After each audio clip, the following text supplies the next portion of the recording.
Most gardeners are throwing away one of the most powerful soil-building materials they already have, and replacing it with expensive compost or fertilizer that doesn't fix the real problem.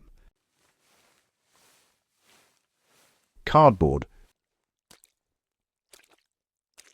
Not using it properly is one of the biggest hidden reasons for slow growth, poor soil structure, and weak harvests. When soil dries out too fast or loses microbial activity, plants struggle to access nutrients, even when those nutrients are technically present.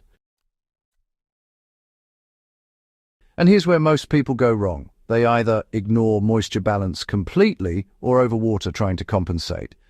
That's exactly how you end up with compacted soil or root stress. This is why I started checking my soil conditions more precisely using a simple tool like the Yamron 4-in-1 soil moisture meter.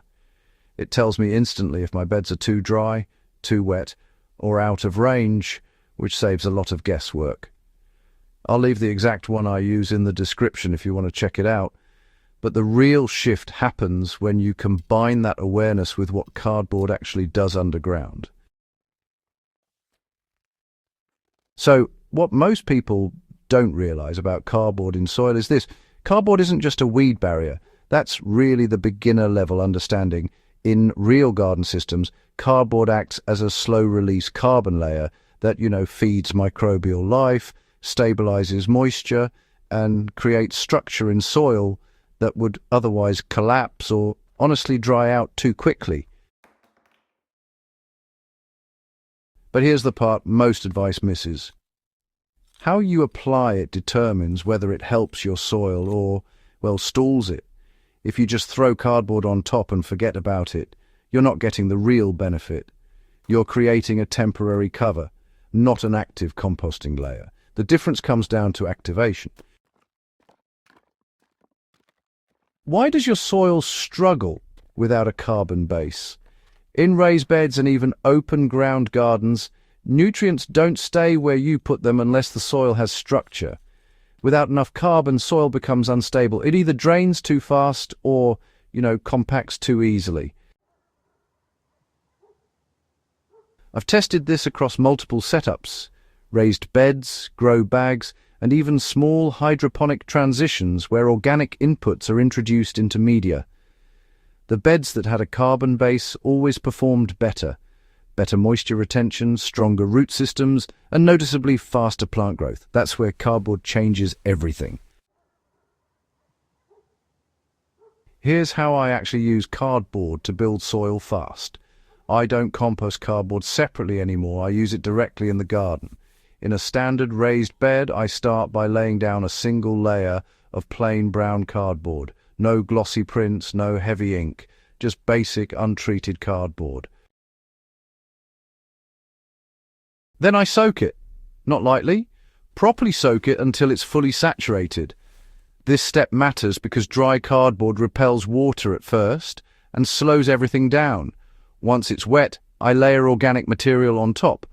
This can be dry leaves, grass clippings, kitchen scraps, or partially finished compost. Then I water again. What you're doing here is creating a controlled decomposition layer right where your plants need it. Within days, microbial activity starts breaking down that cardboard from below. This is where, honestly, most gardeners lose the advantage. They stop at layering, but layering alone isn't enough if you don't maintain the right conditions.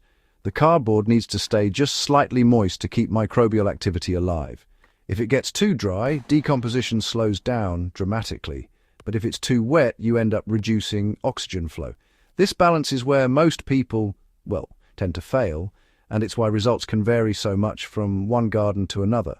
In my own beds, I check the moisture regularly, especially during that first week after setup. Once the process stabilizes, though, the system becomes much more forgiving.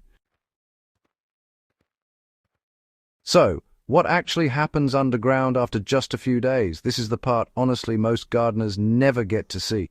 Within 3 to 5 days, the cardboard starts softening and bonding with the soil below it.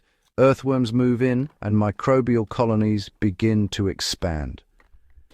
The structure of the soil starts to change. Instead of loose, dry particles, you get a more cohesive, sort of sponge-like texture. That texture holds water better, distributes nutrients more evenly, and supports much stronger root development. And, this is where the yield difference really starts to show up. So, why does this method increase harvest speed? Well, plants don't just need nutrients. They need access to those nutrients. When soil structure improves, roots can expand faster and deeper. That leads to better nutrient uptake, which directly affects growth speed and productivity. In one of my test beds, leafy greens reached harvest stage nearly a week earlier compared to a similar bed without the cardboard base. That difference, honestly, adds up quite a bit over a full growing cycle. You can use this in more than just raised beds. This method works in container gardening as well. In grow bags, I use smaller pieces of cardboard at the base layer, then add soil and organic matter on top. It helps retain moisture and reduces how often I need to water. For larger open garden plots, I use cardboard as a base layer when establishing new beds. It suppresses weeds while simultaneously building soil underneath. Even in systems where you're transitioning from synthetic to organic growing, this approach helps rebuild soil biology faster. Let's talk about what not to do. Don't use coated or heavily printed cardboard. Those materials can introduce unwanted chemicals into your soil. Don't leave large air gaps under the cardboard. You want contact between the cardboard and the soil so decomposition can start efficiently. And don't expect instant results if your soil is extremely degraded. This method accelerates improvement, but it still depends on biological processes. Why does this work better than traditional composting for many gardeners? Well, traditional composting requires space, time, and consistent management. Turning piles, balancing greens and browns, monitoring temperature. It's effective, but not always practical. This method skips all of that. You're composting in place. That means nutrients don't get lost in the process. They stay exactly where your plants need them. And because you're building soil directly in your growing area, the results show up faster. The part most people overlook until it's too late: timing. If you apply this method before planting, you give the soil time to activate. If you apply it during the growing season, you create a continuous feeding system. But if you ignore soil biology altogether and only react when plants start struggling, you're already behind. Soil needs to be prepared before plants demand nutrients. That's the difference between reactive gardening and controlled results. If you've made it this far, you already care about doing this right, so consider subscribing, because most of what limits your garden isn't visible on the surface, it's happening in the soil. At the end of the day, cardboard isn't the secret. Understanding how to control moisture, carbon, and microbial life is what actually changes your results. Once you get that right, you can take almost any organic material and turn it into a soil-building advantage.